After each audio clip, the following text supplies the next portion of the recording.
A few years from now, nobody's going to ask you what you scored in your first semester, right? Nobody's going to ask you whether you got 9.2 or 8.2 CGPA. Nobody's going to ask you how many assignments you are submitted on time. But do you know what will they ask you? What can you do? That's it. One question. And for millions of students, that question becomes terrifying because they spend 4 years collecting marks instead of collecting skills. Think about this. A student spends hundreds of hours preparing for exams, memorizing PDFs, highlighting notes, completing their records and assignments, writing answers in semesters, which are going to forget in just 2 weeks. And after graduation, the world asks something completely different. They'll ask like, can you solve problems? Can you sell an idea? Can you communicate? Can you lead people? Can you create value? And suddenly, all those marks that look so important start feeling strangely small. And this video is not about saying CGPA is useless. By the way, that's a lazy argument. This video is completely understanding about why some students are playing the wrong game in their B.Tech and finding out what actually matters before it's too late.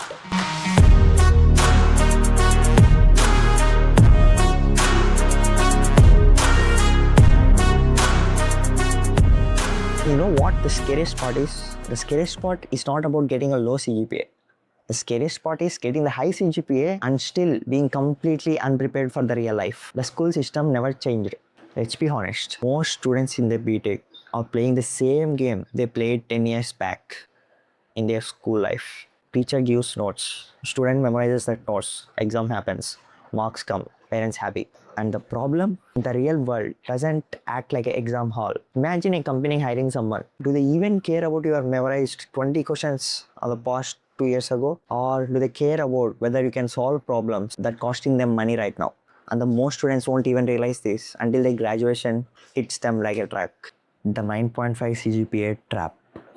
Now, before anyone gets angry, a high CGPA is not bad. The problem starts is when your CGPA becomes your entire personality. Some students build their whole identity around marks. Every decision, every conversation, every achievement, everything revolves around grades. Then graduation comes and suddenly they enter into an arena where nobody cares. And now they are competing with creators, freelancers, developers, designers, founders, salespersons, people who spent building actual skills. That's when reality becomes uncomfortable. Because effort and the value are not always the same thing. You can work extremely hard but on a wrong thing, and many students are doing exactly. You can spend 4 years on becoming topper of the game that the market is not even playing.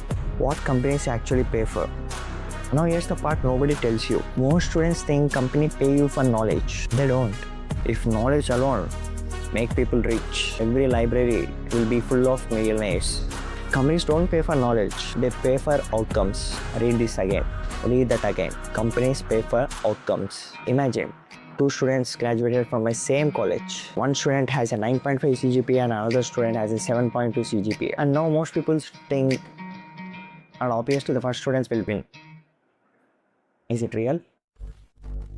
But then the reality enters the chart. The 7.2 guy knows how to communicate. He built projects outside college. He knows how to present ideas. He has internships and he understands how AI actually works. He knows how to solve actual problems. Because when companies hire people, they are not buying your mark sheet. They are buying a solution to a problem. That's it. Just think about it. And company never wakes up and says, we desperately need someone who scored 9.8 CGPA. No, right? They say only one thing. We need someone who can increase sales. We need someone who can produce a value. That is what they are paying for. Not your grades, your usefulness. And this is where thousands of students actually destroys their opportunities. Because they spend 4 years collecting just certificates, while some others spend 4 years building their capabilities. One collects paper and other collects proofs. And guess who becomes valuable? See, the market is brutally honest. And of course, your relative may appreciate you for 9.8 CGPA. Your friends may praise you for your rank. Your college may put a photo on a wall. The market doesn't care. The market asks only one question. What problems can you solve? And if you are able to answer that clearly, they'll pay you. Not because life is unfair, but because value wins. Just look around. There are many people earning money from editing videos, writing content, designing websites, running ads, building apps, managing brands, creating businesses. Most of them were never asked about their third semester marks, and that's why some students getting a shocking reality check after their graduation. For years, they were rewarded by just memorizing their information. Now, they are being judged on execution. Knowing is easy, but doing is rare. Everybody watches motivational videos, but fewer will start the work. Everybody talks about their dreams, but very few become valuable. And the market reward people who become valuable. That's it. The skill that destroys CGPA. Now let's talk about a particular skill that can completely change your career. Communication. And before you skip this part, because it was so boring, some of the smartest students in the world stay invisible, not because they lack intelligence, but because they lack communication.